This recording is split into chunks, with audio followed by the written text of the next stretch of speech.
By sword, by fire, by conquest, the shadow of Rome spreads across Europe. 6 centuries of total power, brutality, and games. Balanced, however, by refinement and extreme sensuality. The philosopher Juvenal reduced the empire to a single scornful formula: bread and games. Rome, however, built the first European civilization, and this included eating habits. We forget that the Romans offered food to their gods and their dead. They left us their hobs, fast food, and deep respect for great gourmets.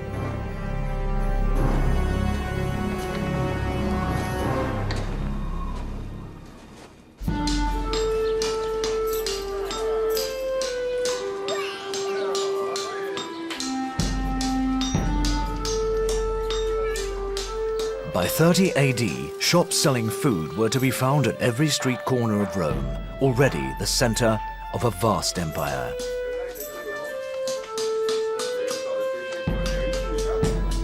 In the cool of shaded patios, buyers, often extremely fine connoisseurs, were delighted by the subtle smells of vegetables, spices, and meats.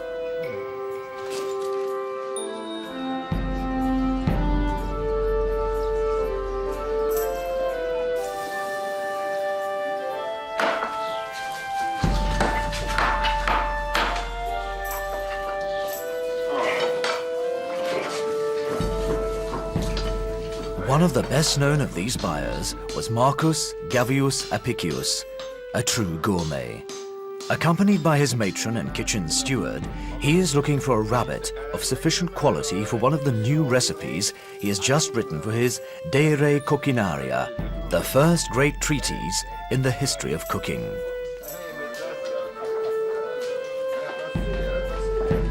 Like all great gourmets, he knows that it is essential to choose good products to make an excellent meal.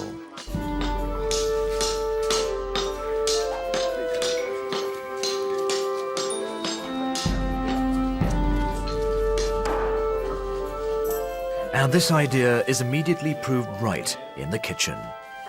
A cocus, generally a slave who cooks following his master's orders and tastes, begins to prepare the rabbit that Apicius has chosen.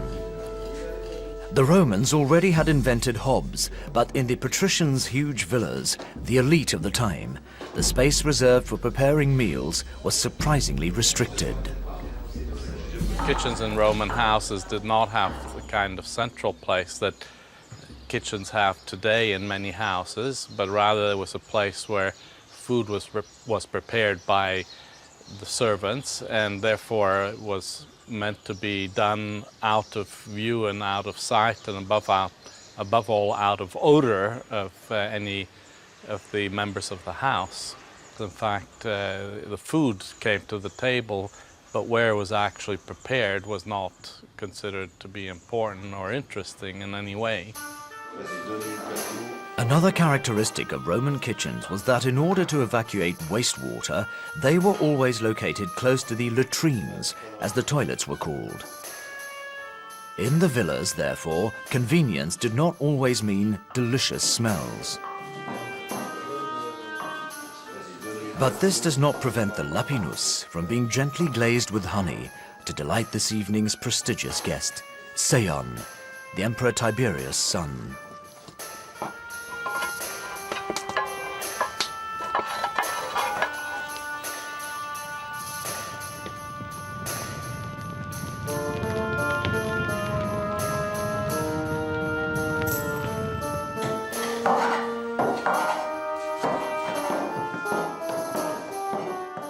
In Rome, sweet grilled meats were always highly appreciated. Another favorite meat dish of the Romans was mincemeat, used to make a variety of stuffings. The Romans were always expert at stuffing snails and masters at stuffing pigs' guts with cheap cuts or offal. Epicurus kitchens, the lucanica as they were known, were composed of numerous condiments, delicately mixed with smoked pork or beef. This sausage, as popular in Rome or Strasbourg as Frankfurter sausages are today, included pepper, cumin, savory and parsley, mixed with fat and pine nuts.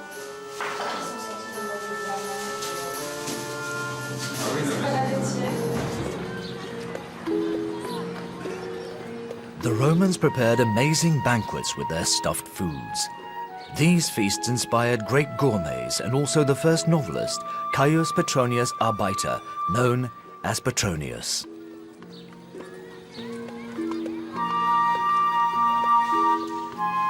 On his wax tablets in the Satyricon, the guest of all the great aristocratic households evoked the pleasures and frenzies of meals under the empire.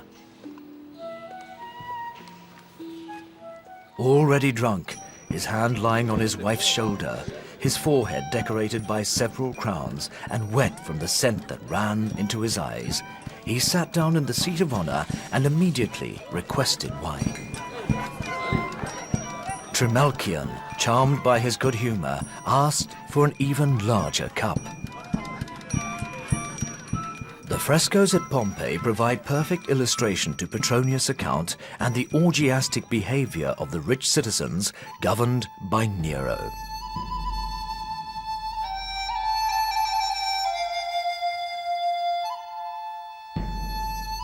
But Pompeii, frozen forever by the eruption of Vesuvius in 79 AD, also supplies a considerable amount of further information on Roman behavior.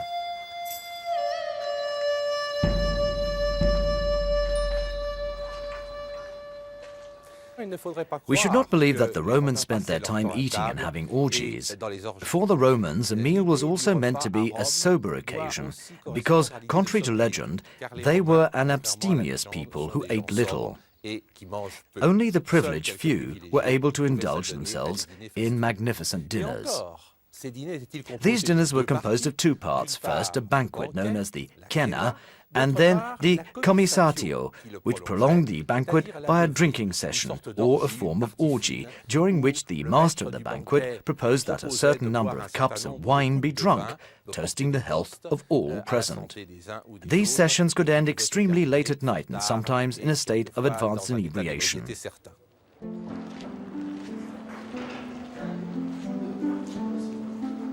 The rich, whether they had overdone their wine intake or not, always ate lying down, leaning on their left elbow, and only eating with the right hand.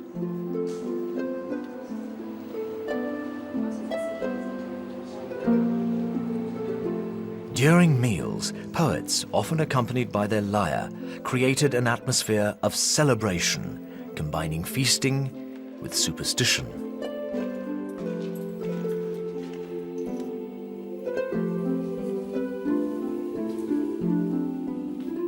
At Pompeii, the magnificent villas of the Vitaeis, the Menander, or Julia Felix, watched over by the Penates, or domestic gods, are still intact and evoke rites connected with eating.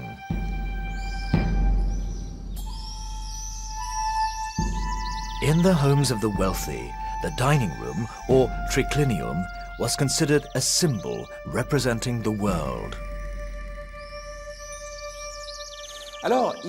We need to imagine that the dining room was the universe, with its three main parts. The ceiling, which represented the world of the gods and the heavens. Then the table, which is missing here, and on which the servants placed the dishes, represented the earth. Lastly, there was the world of the dead, the floor, onto which remains were thrown for the deceased.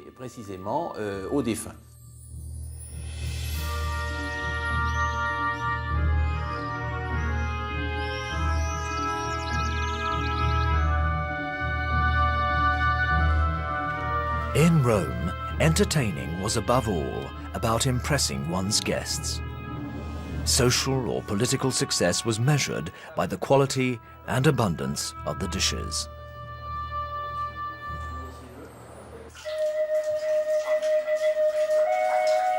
The everyday life of the Roman plebe was much more frugal.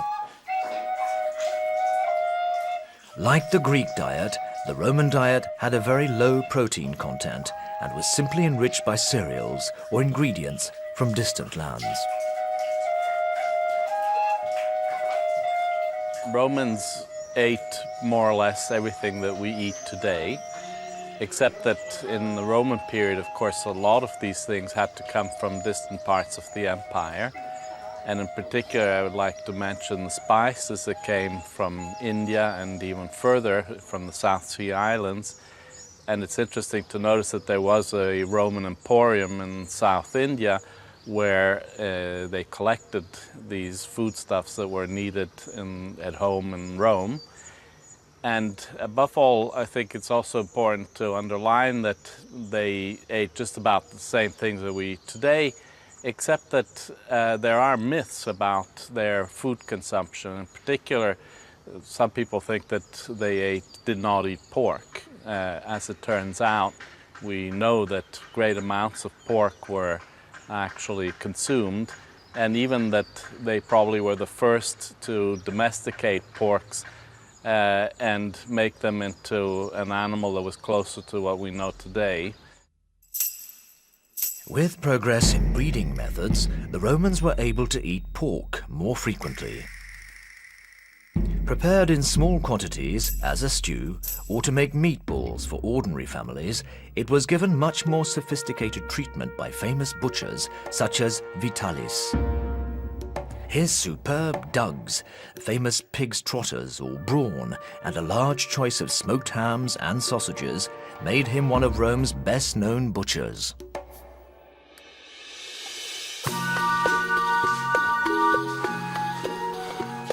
The rite of the actual meal, however, was the same for all.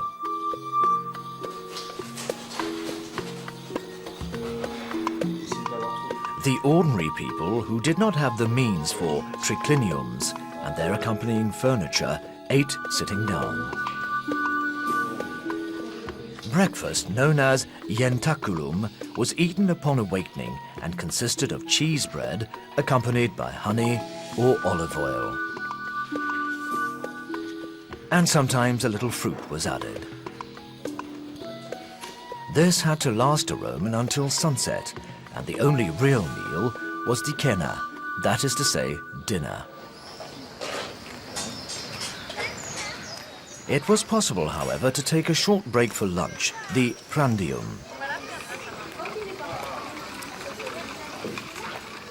The poor took out a chunk of bread and a few olives. Better off citizens were able to offer themselves various hot dishes at the Thermopoleum.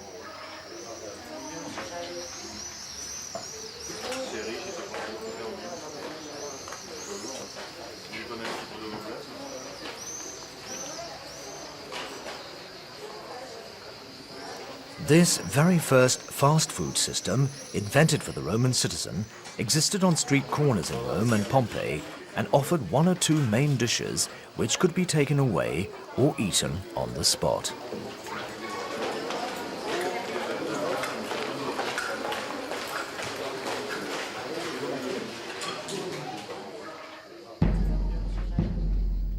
In this Thermopoleum in Pompeii, the counter must have contained olives, fruit, and hot cereal-based dishes, and very often some boiled meat.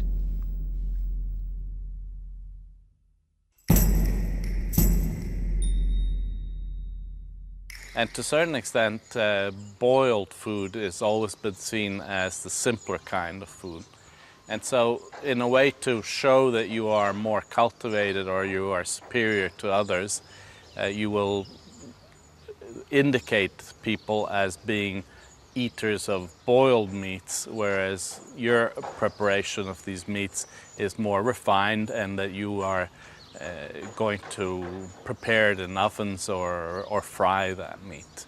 And this is possibly the root why the Greeks saw the Romans as consumers of boiled meat, because they were basically, or at least they thought, rather uncultured people.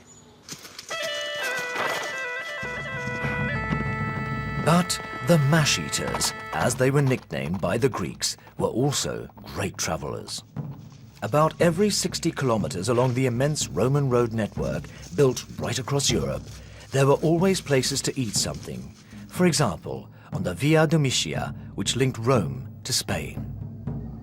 To the west of what is today Nîmes in France, Roman engineers built a colossal bridge with 11 arches across a river that had legendary flood levels and designed mansiones nearby. People on foot or horseback could rest here, look after their mount, have a drink or eat a piece of fresh bread.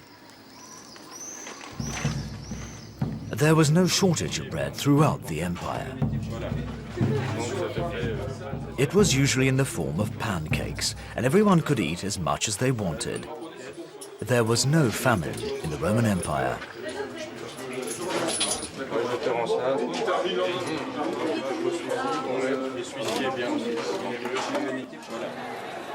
Bread was even a significant tool of social policy. In Rome, between 200 and 300,000 penniless people each received 2 loaves a day.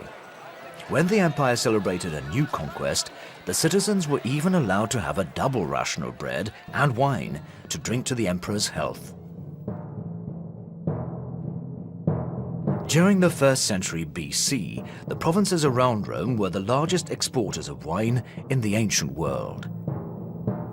2 centuries later, the empire had practically doubled in size, and the situation had been reversed.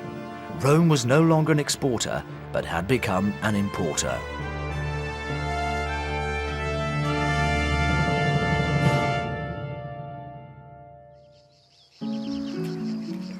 Bacchus was less and less a Roman. The entire Mediterranean coast, and in particular the south of Gaul, had been colonized by vines. This led to the development of the art of Gallo-Roman viticulture. Vines were cultivated as plants or on stakes, and one of the best-known vineyards, according to the Latin authors of the period, such as Columella or Pliny, was the Turricula domain. Here, delicious wine potions were matured by the sun from bunches of grapes, visually espousing olive tree branches. According to legend, the fruit of this union gives the potion's drinker the vine's strength and the olive tree's endurance.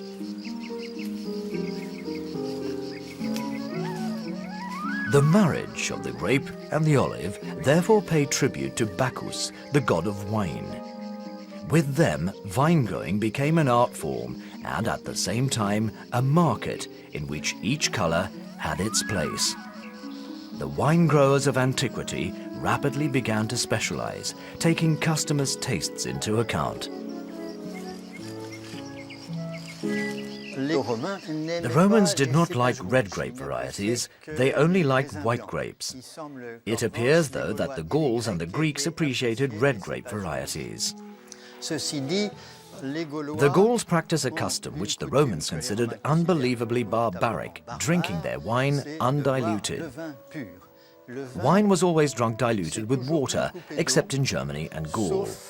Later, the Gallo-Romans, through what we call Romanization, began imitating their conquerors' customs and adopted consumer habits similar to those of the Romans. Quality control did not yet exist on the great wine-growing properties of antiquity. It was quantity that counted.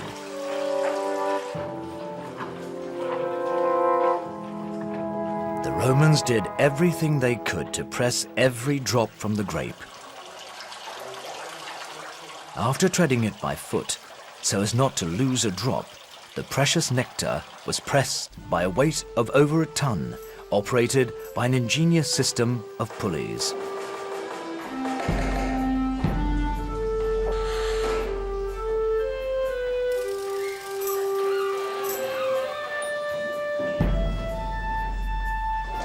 The juice was then vinified and aromatized by honey, or, on the contrary, slightly salted by seawater.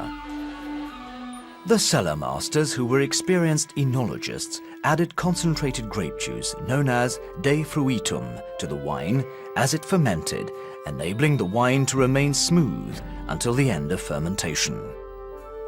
Je suis arrivé à conclure que les vins I've les come to plus the appréciés conclusion au monde that the en wines Italie, which were the most c'était appreciated des in vins Italy qui avaient un were noble wines which had vieillissement, benefited qui a from complètement noble transformé aging, leur goût et même completely leur couleur, transforming parce qu'à their ce moment-là, taste les vins blancs and color. deviennent, ambrés ou bruns, White et wines quelquefois became s'ils sont amber-colored très or nearly noirs, black, with a et qui taste leur that donnent un recalled goût the qui wines of pourrait Andalusia, rappeler Madeira, celui or the des Italian vins d'Andalousie Vincento. actuels, des Madères ou du Vincenzo, They were very unlike qui est French effectivement wines. très éloigné de I am nos convinced vins that if we were to français. have given a Je suis Roman one of convaincu our que si on avait great donné un Bordeaux Romain wines, au Grand he would have Bordeaux, found il it aurait trouvé ça disgusting. exécrable.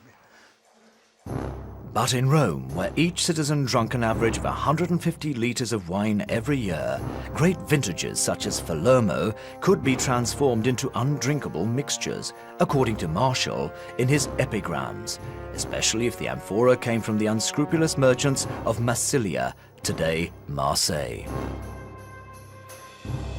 Your unfortunate friends receive terrible poisons from you from across the seas for the same price as Palermo. I know why you no longer come to Rome. It is because you must be afraid to drink your wine. Because of the sudden gales in the Mediterranean, many galleys overloaded with counterfeit Palermo never reached port. History does not relate whether poisoned fish floated to the surface at the site of the shipwrecks, the fish having drunk some of this counterfeit Palermo.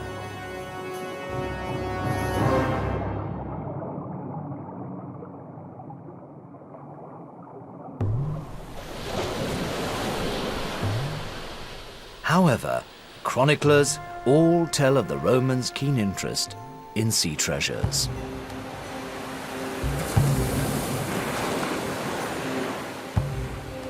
The sea is the element which costs the most to man's stomach through its preparations, its dishes, and its delicacies. This observation by the writer Pliny the Elder may have been made by Lucius Lucullus. We hardly remember that this general, who later became a senator, conquered Asia Minor, but history informs us that he was one of the first great gourmets.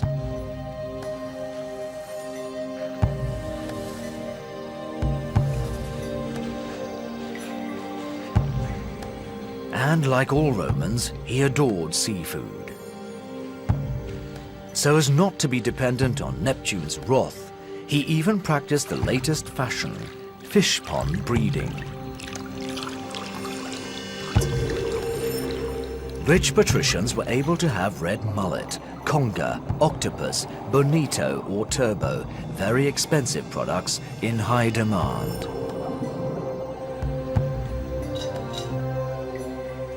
Ordinary fish cost 2 to 3 times more than the best meat. Some fine catches such as moray or bass were even sold at auctions. As a result, the Romans, who were smart and loved their food, developed fish breeding. It would seem from the sources that we have that the Romans were great lovers of fish. And of course, to a certain extent, that was possible because Rome was so close to the sea. Not only that, it had large fleets, and therefore it was easy to have a regular supply of fish. But what's interesting is that the Romans also developed fish farms. They were probably some of the first people to do that, and managed to therefore cultivate fish in a way that then was further done in the Middle Ages. In Rome, nothing was wasted, everything thrived and was transformed. The Romans did not throw any part of their fish away. Heads and innards, sometimes slightly rotten, were pressed and filtered to make garum, a sauce made of fish, prized by the ancients. In the early Christian era, this highly salted sauce was a luxury condiment. But the empire's development and the fact that it replaced salt in mostly plain and uninspired cooking of the time made it an indispensable sauce in Roman cuisine. To meet demand, which had increased within just a few decades, garum was manufactured in industrial quantities on all the empire's shores. Garum received an appellation according to the category of fish it came from. Today, garum is still used a long way from Rome, in Asia, where it is called nyokmam.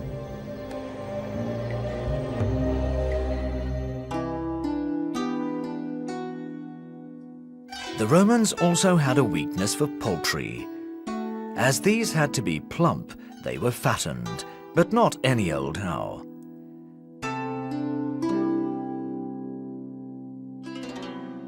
Frescoes in the Villa Vetais at Pompeii provide a record.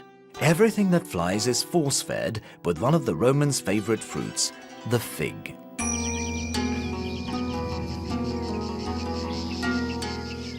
The fig was a mythical fruit that came from the tree under which Romulus and Remus, who had founded Rome, were discovered. The writer Pliny describes 25 varieties, including white, violet, green, and black.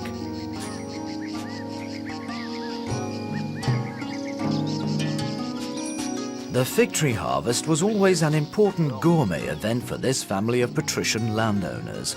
However, it was a real Tantalus torture for their slaves.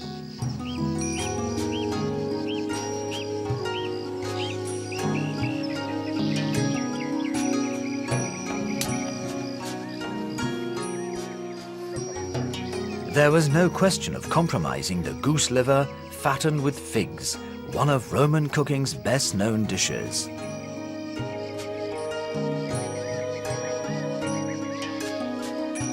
To the Romans, liver became so closely connected to the fig that ficus gave its name to liver, ficatum.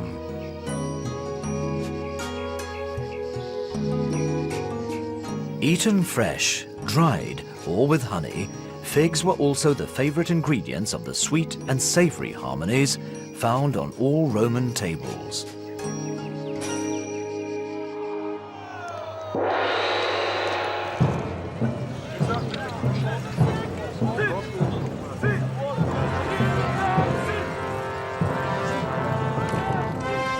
Whether it grow from delicacies or temptations, greed can be a nasty fault, particularly when it becomes an alibi to start a war. In 150 BC, Caton, worried by a sudden revival in Carthage's power, appeared before the senators carrying a basket of fresh figs. When do you think this fruit was picked? It was picked at Carthage only 3 days ago. That is how close the enemy is to our walls. The metaphor of fresh figs upset the senators so much that they voted the Third Punic War against the Carthaginians.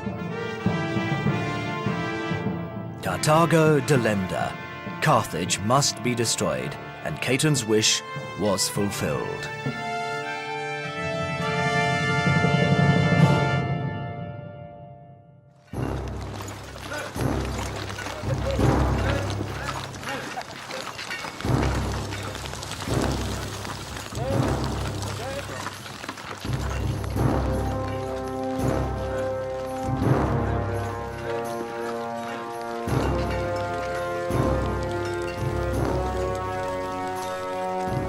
Two centuries later, in 98 AD, under the reign of Trajan, the Roman Empire was at its height. 25 legions watched over its frontiers, from the north of England to the Sahara, and from Portugal to Syria. The Pax Romana reigned everywhere, or nearly. To the north of Bagacum, today Bavay, in the Nord department of France, German tribes were rebelling and centurions marched to the front.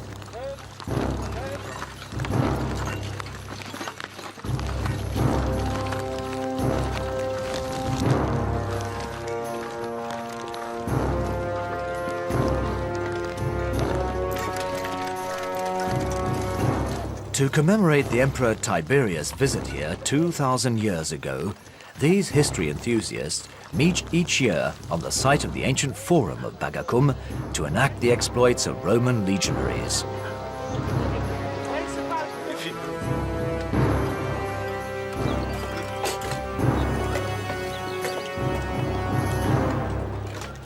In civilian life, this Optio, a non-commissioned officer to Marcus Julius Gallus, is a history teacher at the Lycée in Albi. Precise and meticulous with his men, he has reconstituted every single detail of a Roman soldier's kit. In the evening in the bivouac, this equipment becomes proof that Rome did not acquire its invincibility solely by the sword, or pilum, a throwing spear, but also through faultless logistics. We carry between 3 to 10 days' rations of wheat in our kit, and we each eat about 1.4 to 1.5 kilos every day. A legion therefore needed 7 tons of wheat.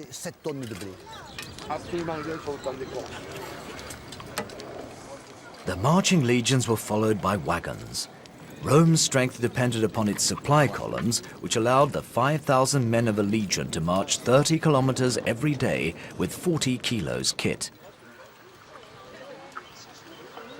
This evening in the camp, Marcus Julius knows that his soldiers' morale depends upon their mess tin.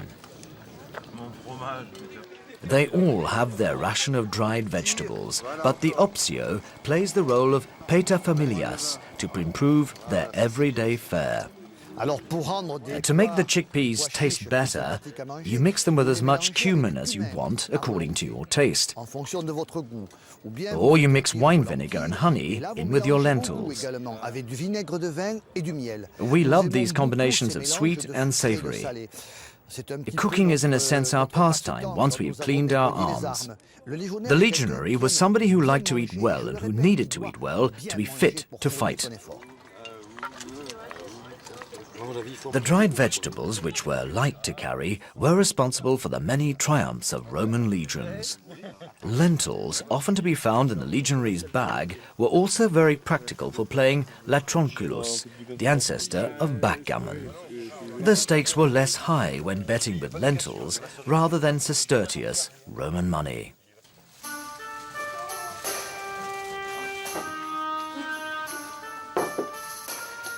Gladiators, on whom phenomenal amounts were betted, also appreciated lentils. When one carried a nickname that could be chanted by 30,000 spectators in the Roman Colosseum, it was not enough simply to eat to live. It was necessary to eat to win, and ultimately survive. Their interest in dried vegetables was mainly motivated by a strict energy-producing diet. At the school for gladiators in Nîmes, directed by the then famous Dr. Sextus Latinus, fighters often came from all over Gaul and even Iberia. They were worth a fortune and therefore needed to be looked after. As much chickpeas, vegetables and cheese as they wanted, depending upon their weight and training program. The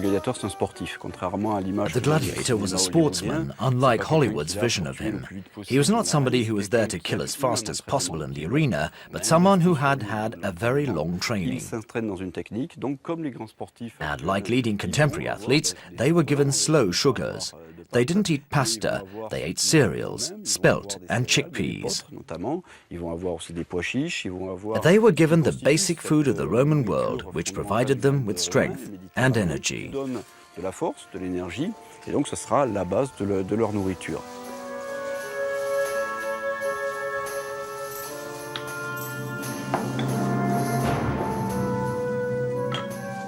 As far as their drink was concerned, the diet was strict.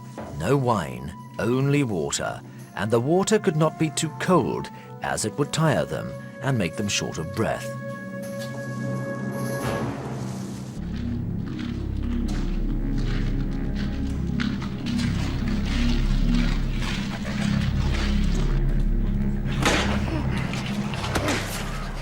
In France, in the ditches of the faculty of Nîmes, modern-day gladiators of the Actor Institute demonstrate that these men, who were sometimes better known than our football players, were above all high-level athletes.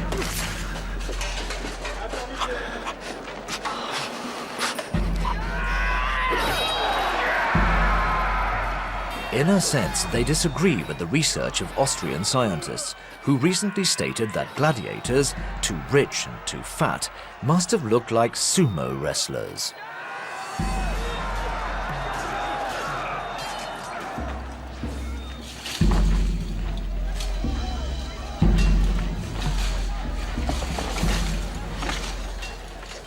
The techniques employed required speed and breath. The retiaire and the secutor needed to run well, the secutor in particular, with a helmet on his head. It's difficult to imagine someone who weighed 120 kilos being able to run after a retiaire for 3 minutes, the duration of a fight, who wore no armor and could move as fast as possible.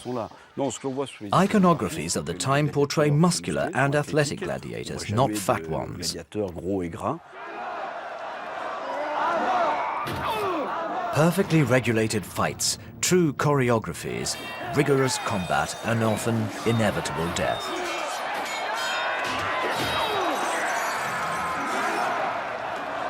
In the tunnels under the arenas, Rome toppled into macabre superstition. Masked gravediggers retrieved the victim's still warm blood and ran to sell it. Gladiators' blood was deemed as a remedy against epilepsy, it was said, and above all, a youth-giving fluid.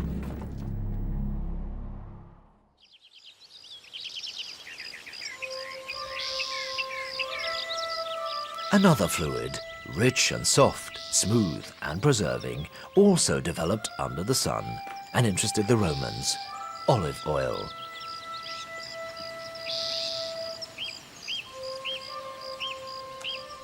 Around the perimeter of the Mediterranean basin, the olive tree grew, and it was a cult object. However, it only gave a good harvest every other year. Cultivating it, we pray the olive tree to bear fruit. Pruning it, we restrict it from doing so. So the saying went in antiquity. Many agronomers, such as Columella, gave lengthy accounts of the olive grove's rigorous and methodical farming. It is important not to make a mistake when harvesting to obtain the right balance between the moment when the olive is just ripe, waiting to be picked, and too ripe with too much acidity. Pressed, crushed, or refined, the olive gives different qualities of oil according to the pressing, the month in which it was harvested, and above all, the place where it grew. During the Roman Empire, they had problems producing enough olive oil in Italy, so we see that large cultivations of olive oil were done in North Africa and then were imported into the peninsula. But at the same time, I think it's important to point out that animal fats were also used, and to a certain extent the whole idea that Romans were consumers of olive oil, only olive oil, goes back a little bit to this whole development of the idea of a Mediterranean diet that has been somehow mythically pushed back into time, and that the Romans would have been the first ones to be consuming this Mediterranean-style food. Adept of Mediterranean diets, there were, however, some drops of olive oil that the Romans did not use solely for eating. This was the oil that remained at the bottom of the presses. These thick oils, mixed with must, were used only for lighting. And sometimes the assistant cooks, the cocci, when not concentrated, seasoned the vegetables with lamp oil, causing the guests indignation as they had a very sure palate when it came to olive oil. In the kitchen gardens, to mix with the subtle, fruity olive oil flavors, the Romans carefully cultivated a variety of fragrances: mint, coriander, garlic, celery, cumin, or bay leaf were all marvelous ways to bring out the flavor of minced meats.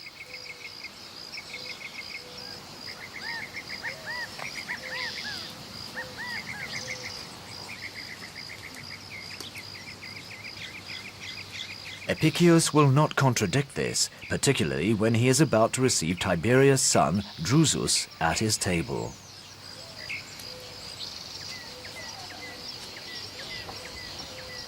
Although he loved sumptuous meals, he also cultivated a great many vegetables. Cucumbers, asparagus, mushrooms, leeks, carrots or artichokes were the vegetables most often found in Epicurus' very inventive recipes. A true connoisseur of their nutritional and healing virtues, he liked quoting extracts from Pliny's Natural History.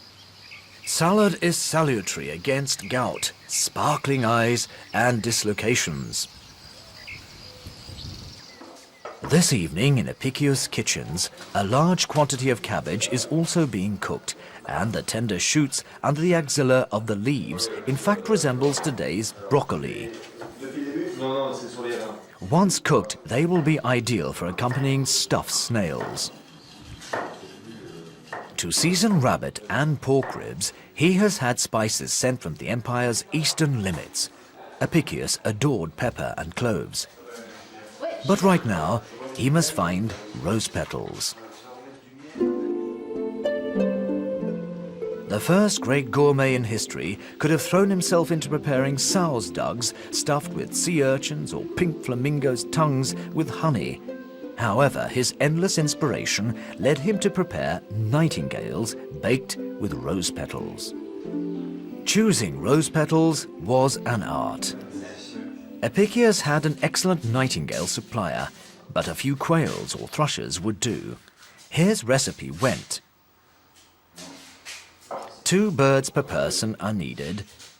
Place the rose petals on the water surface. The cocci have already chopped up their offal, and Epicurus personally watches over the preparation of the stuffing, an essential part of a Roman recipe.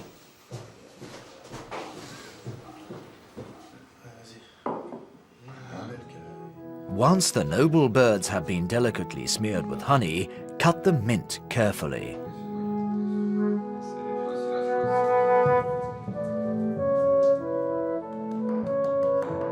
Then, with a generous dose of olive oil, grind pepper, coriander, garlic, and cloves with aromatic herbs, accompanied by a drop of de fruitum, concentrated grape juice.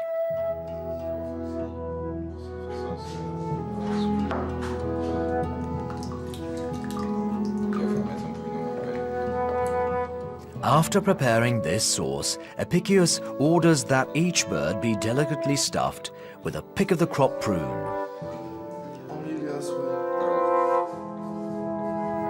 After 30 minutes cooking on a low flame, the rose petals are added just before serving. Complete happiness is ensured with an amphora from Palermo. Epicurus impressed Seian and Drusus, Tiberius' sons.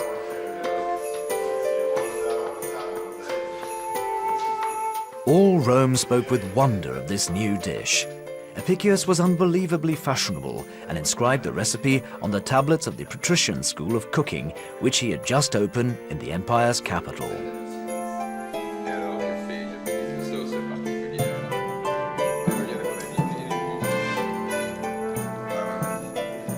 There he taught the secrets of preparing a dish of camel's feet, crayfish stuffed with caviar, or other dishes that became hallmarks of ancient Roman cuisine.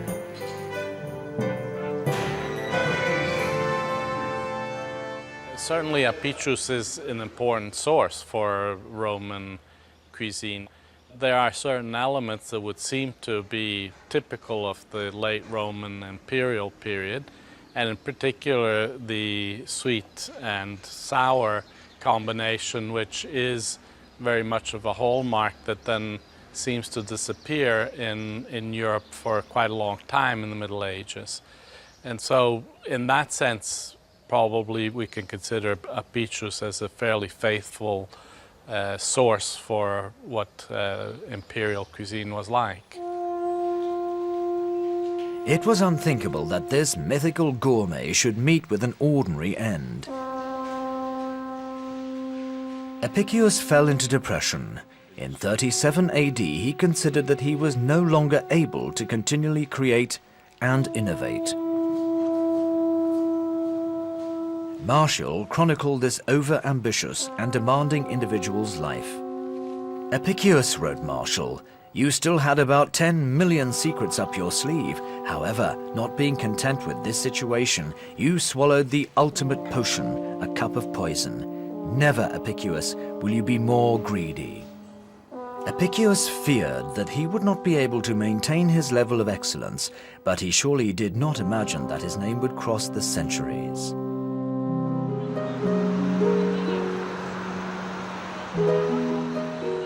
Today, Epicurus has found a new disciple in the person of Juan Mari Alzac, who has a 3-star restaurant at San Sebastián in Spain, one of Europe's most sought-after tables.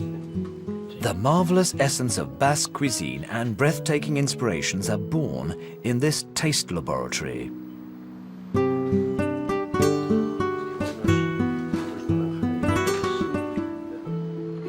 Improvising a cortado lamb with a thin veil of coffee, Alzac's avant-garde cuisine is mixed with recipes of the famous gourmet of antiquity.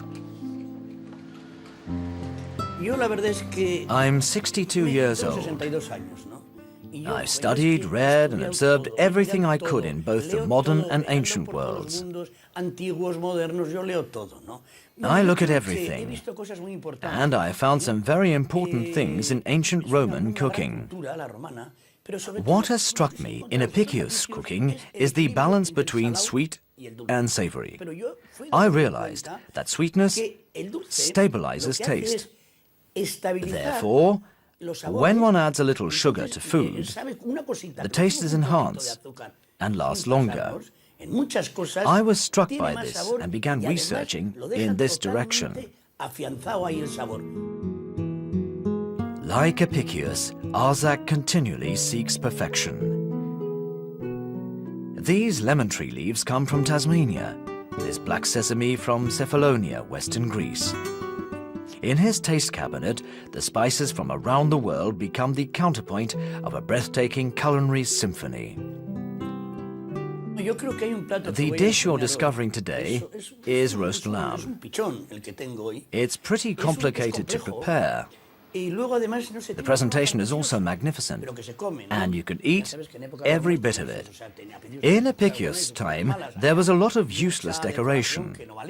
Today, with our elaborate and numerous techniques, we know that any decoration in cooking must also be delicious to eat.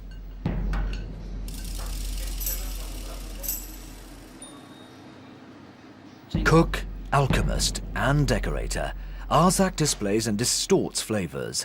The veil of coffee disappears like a mirage when the dish is served, an ultimate reference to the master of the ephemeral and sumptuous meals of antiquity.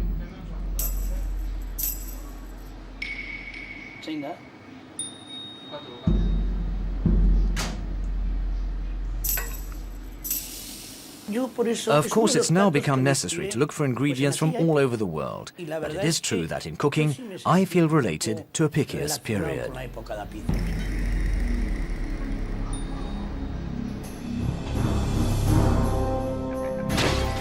Rome's culinary refinement was shattered by the barbarian invasions of the late 5th century, and only a few recipes were saved thanks to dedicated monks. It was necessary to wait 8 centuries for cooking to once again prove its worth, with a taste for mixtures and the memory of Epicurus. This great forerunner of master chefs had understood that greed is not only a sin, but can also be a form of civilization.